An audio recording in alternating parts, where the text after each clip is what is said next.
And actually, let's frame it even bigger before we dive in. Sure. And that is that HR, like every discipline, is going through great amount of disruption. Yeah.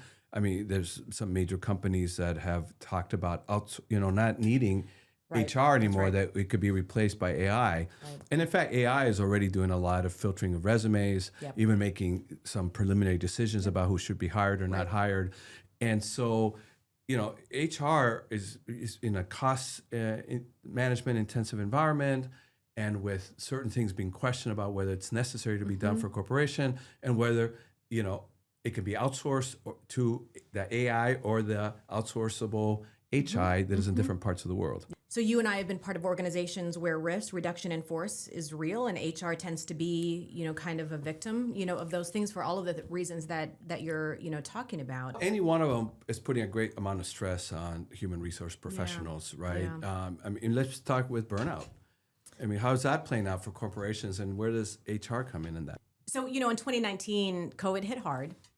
That challenged us in a lot of different ways. It challenged us to think differently, but really to work differently. I mean, I think every one of us now has an office space somewhere in their house, whether it's at their kitchen table or standing at a desk somewhere, or you borrow, a couch because that's where you have to work, now. That's a huge, trend shift. And I'll just speak for myself as a working mom, that puts a lot of pressure on me to figure out how am I also working at home, but also retaining, kind of my sanity, the ability to be productive, to manage my team from a computer that's only, 100 yards away from my laundry room, And so burnout, it just essentially is also a physical part. Well, yeah, and our let's world look at the now. things that the workforce is dealing with that then create pressures on their behaviors and in the workplace, and that therefore HR has to come in and step in. So we have talked in previous episodes about how much trauma there is for political reasons, economic reasons, environmental reasons, right? Mass shootings, as well as the stresses of just work-life management and responsibilities. So that's one. Number two, the nature of work is changing in terms of where we work, when we work, how we work, right? yep. So we are we've deconstructed the workplace, we've deconstructed the work time, and the work day, and we're deconstructing even what is a work team. Yeah. Because who's the team? Is it the people you're physically with? Are they in your city? Are they spread out around the world? Is it AI a team member or not? Right. Right. So And then what is the culture then of that organization in which you're working? right. And HR historically has been about managing the human resources, the people. But if the people are dispersed, the people are invisible or away, if the people are on screens or not screen, it's a much more difficult way to manage the workforce. And then there has implications for the policies and processes and procedures that are put in place that are every day become more and more obsolete. Yeah, absolutely, absolutely. So we want to acknowledge that a lot of our HR professionals are handling, as you mentioned, trying to figure out all the solutions to all of these pressures, and then also retain their own, roles as HR professionals and figure out how just HR as a field exists, now. Well, and HR has always struggled with a little bit of a stigma. Yeah, they right? have. I agree. They carry the burden of their organization in a very intensive way. In many ways, they can be the ER of the workplace, where all kinds of things show up at the doorstep, unplanned, unannounced, but critical. Yeah. And yet, so much of the work doesn't get respected. And the HR professionals who've been very successful are the ones that, yes, they understand that they got to deliver on the transactional side, because if you don't, then the thing falls apart. But they've been able to elevate their presence and their leadership into the transformational, business partner. And so I think that that whole concept of HR being positioned strategically as a business partner, I agree. couldn't be even. It's always been important.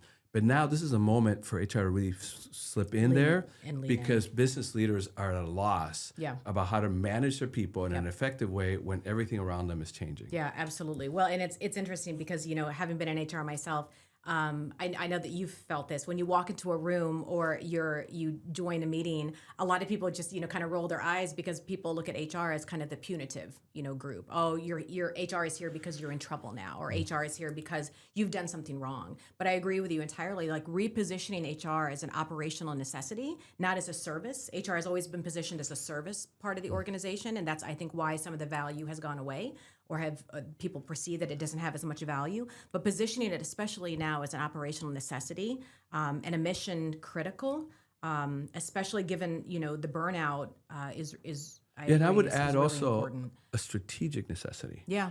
Because when you and I talk about disruption, we talk about organizations having to move from wherever they are to another place, and you got to change your strategic intent, your goals, your KPIs, and along the way your supply chain processes, or even the relationships you have with different vendors, how you market your products and services. All those are understood. But if your people don't move with it, Yeah. if they don't understand the why for the change, they don't understand what is expected of them to behave differently, and they're not rewarded differently for the new behaviors, then no matter how well thought out that business strategy is, it won't execute. And this is where the excellent HR executive Yeah. who sees that they are a business partner, a strategic exactly partner right. to say, I see where you want to go, CEO.